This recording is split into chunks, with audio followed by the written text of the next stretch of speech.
पावात एक काकडी टोमॅटो घातलेलं चांगलं लागतं का रे? म्हणजे त्यांचं स्वतःचं खाण्याचं धाडच नव्हतं, पण दुसरा खातोय त्यालाही ते प्रश्न विचारले की हे खरोखर चांगलं लागते का?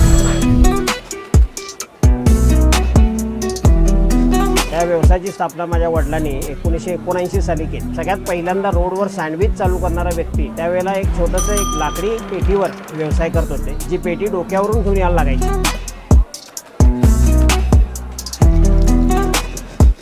तसं आता मुबलक प्रमाणात ब्रेड मिळतोय, तेव्हा ब्रेडला पण राशनिंग होतं, त्यामुळे ब्रेडचं प्रोडक्शन लिमिटेड होतं. त्यावेळेला दोनच प्रकार होते, एक व्हेज सँडविच आणि ब्रेड बटर. नंतर मग जाम, स्लाइस आणि सलाड आपण चालू केला.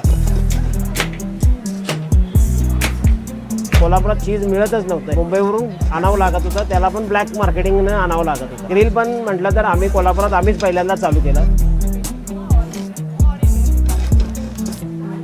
आता माझं काही कस्टमर आहे जे अमेरिकेत आहे, ते कोल्हापूरला आले परत आमच्याकडची चटणी आणि मसाले बांधून घेऊन जातात. 3 जनरेशनवाले कस्टमर सुद्धा माझ्याकडे आहेत आणि आता काकेत बसून 4थी जनरेशन पण येते.